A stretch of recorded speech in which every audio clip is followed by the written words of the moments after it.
بسم اللہ الرحمن الرحیم صلی وسلم علی رسول الکریم۔ ریسپیکٹڈ ویوز، السلام علیکم ورحمۃ اللہ وبرکاتہ۔ ایک بار پھر ہم ایک مایہ ناز اور مشہور زمانہ کتاب the clash of civilisation and the remaking a world order کی سمری لے کر آپ کی خدمت میں حاضر ہوئے ہیں۔ اس لکھنے والے امریکن پولیٹیکل سائنٹسٹ اور ہارورڈ یونیورسٹی کے پروفیسر سموئل پی ہنٹنگٹن ہیں۔ اس کتاب میں مصنف نے ایک دعویٰ کیا ہے کہ دنیا میں جتنی جنگیں ہوتی ہیں یا کوئی بھی تنازعات ہوتے ہیں تو ان کے پیچھے دو بڑی وجوہات ہوتی ہیں۔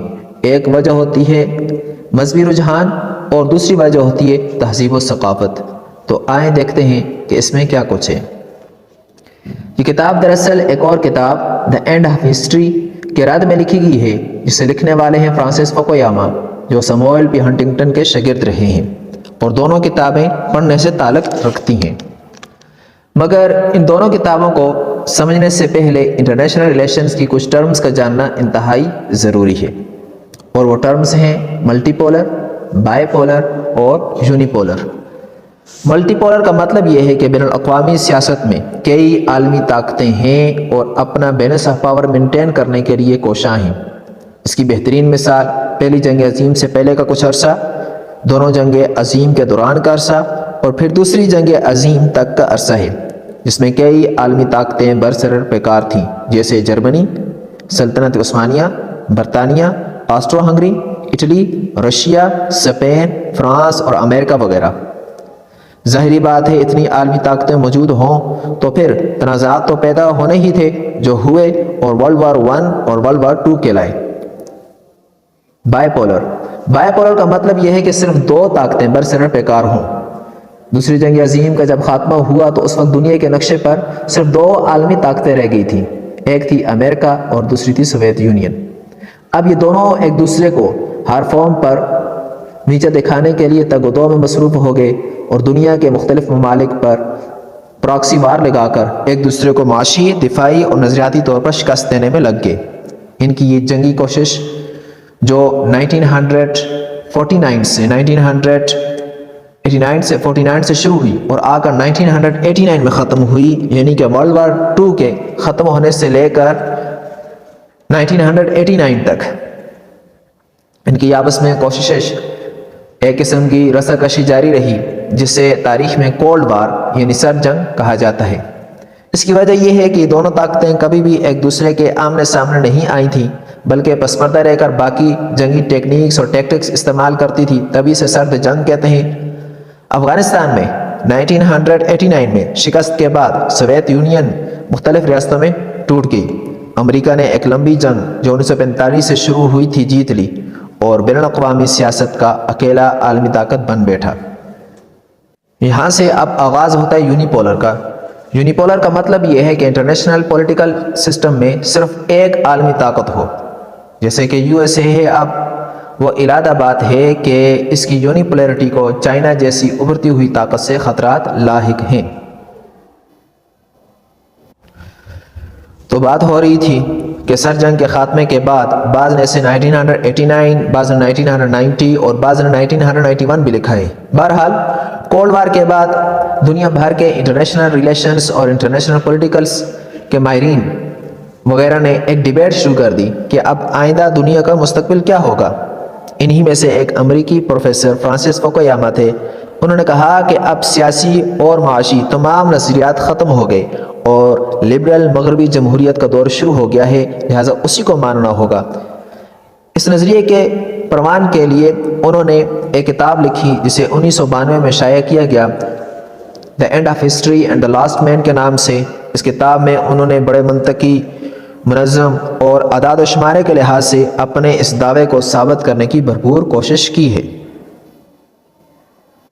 فرانسس فوکویاما کہتے ہیں کہ دیکھیں، دنیا نے کمیونزم اور باقی نظاموں کی حالت زار دیکھ لی ہے، اب انہیں ترقی، امن و سکون چاہیے جو کہ کیپیٹلزم مہیا کرے گا، اور لبرل ویسٹرن ڈیموکریسی میں ہی راہ نجات ہے۔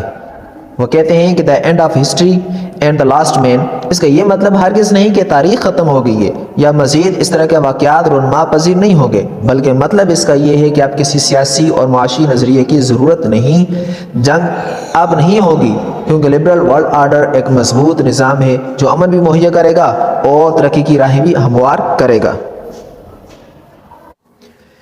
ان کی اس بات کو سموئل پی ہنٹنگٹن نے ریجیکٹ کیا ہے اور 1996 میں ایک بک پبلش کی، the clash of civilisations and the remaking of world order. یہ کہتے ہیں کہ یہ دعویٰ غلط ہے کہ اب امریکہ نے سر جنگ کے بعد سب نظاموں کو شکست دے دی ہے اور اب پوری دنیا میں امریکہ کی طرف سے نافذ کردہ لبرل مغربی جمہوریت کا نظام رائج رہے گا اور دنیا میں امن و سکون سے ترقی کرتی ہوئی اقوام آباد رہیں گی، جنگیں جاری رہیں گی اور ان جنگوں کے واقع ہونے کے دو اسباب ہوں گے، یا تو مذہبی وجہ ہوگی یا دوسری وجہ تہذیب و ثقافت کی قدر و منزلت ہوگی۔ لوگ اپنے مذہب کی خاطر ہتھیار اٹھا کر اس کا دفاع کرتے رہیں گے اور یہ نہ ختم ہونے والی وجہ ہے۔ جہاں تک بات ہے تہذیب و ثقافت کی شناخت کی، تو یہ ختم کی جا سکتی ہے تاکہ پوری دنیا میں ایک تہذیب و ثقافت جو لبرل مغربی جمہوریت کے محتاط رہے، قائم رہے۔ وہ مزید یہ کہتے ہیں کہ وہ دور گیا جب جنگیں ممالک کے درمیان ہوا کرتی تھیں، اب مذہب کے درمیان اور تہذیب و ثقافت کے درمیان جنگیں ہوا کریں گی۔ لہٰذا یہ دعویٰ غلط ہے کہ 1989 کے بعد اور کسی نظام کی ضرورت نہیں، کیونکہ یہ جنگ ہی نظاموں کی جنگ ہے۔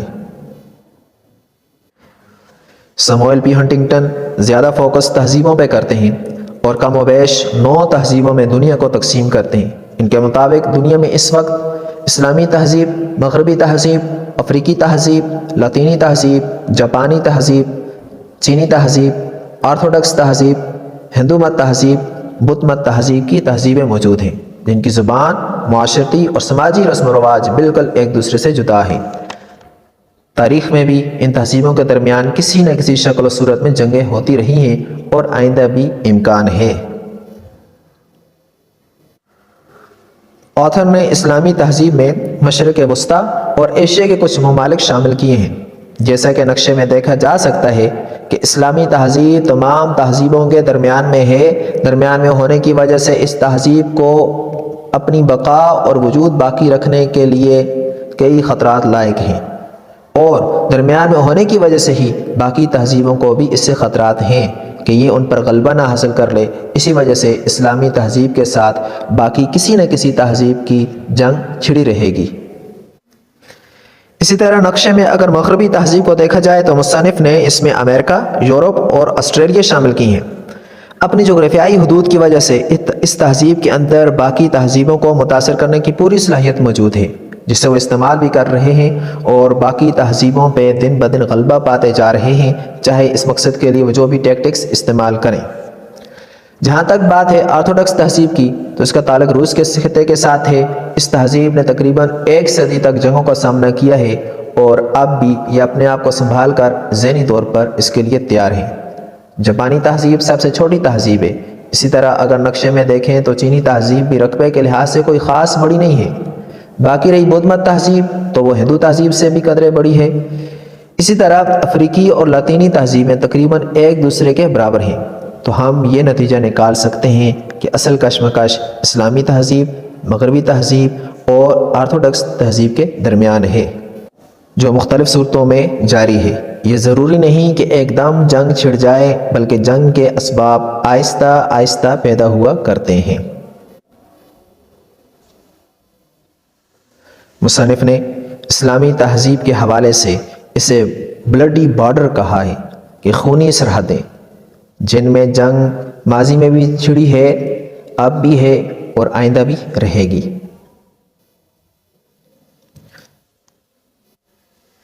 سموئل پی ہنٹنگٹن مزید کہتے ہیں کہ چینی تہذیب ہے تو چھوٹی، مگر جب یہ اسلامی تہذیب کے ساتھ مل جائے گی تو یہ باقی تہذیبوں کے لیے خطرہ بن جائے گی، چونکہ دونوں تہذیبیں کے عموماً مشترکہ اہداف و مقاصد ہیں، لہٰذا اس اتحاد کو مصنف نے خطرے کی گھنٹی قرار دیا ہے۔ جیسے پہلے عرض کیا گیا تھا کہ جنگیں ایک دم نہیں چھڑا کرتی، ان کے پیچھے کئی اسباب ہوتے ہیں جو تنازعات کو پروان چڑھاتے ہوئے جنگ کی طرف لے کر جاتے ہیں۔ ان تنازعات کو مصنف نے 2 حصوں میں تقسیم کیا ہے، ایک کو فالٹ لائن کانفلکٹس اور دوسرے کو کور سٹیٹ کانفلکٹس کہا ہے۔ فالٹ لائن کانفلکٹس کا مطلب یہ ہے کہ مقامی سطح پر ملک کے اندر موجود اپنی تہذیب کے ساتھ غیر مقامی تہذیب کی کشمکش شروع ہو جاتی ہے۔ اس کشمکش میں جب غیر مقامی تہذیب کی مدد کے لیے باہر سے سپورٹ آ جاتی ہے تو یہ پھر آہستہ آہستہ ملک کی سرحدوں سے نکل کر دونوں ممالک کے درمیان جنگ کا سبب بن جاتی ہے، اسے کور اسٹیٹ کنفلکٹ کہا جاتا ہے۔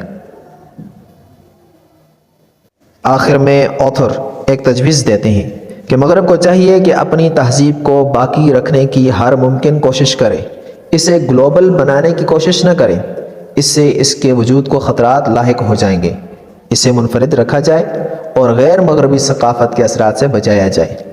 وہ مثال دیتے ہیں کہ جیسے امریکہ لگا ہوا ہے کہ ہر ثقافت کو اپنے ہاں جگہ دے رہا ہے، تو وہ مغربی ثقافت کے طور پر اپنی شناخت کھو دے گا اور امریکہ کے طور پر قابل شناخت نہ رہے گا۔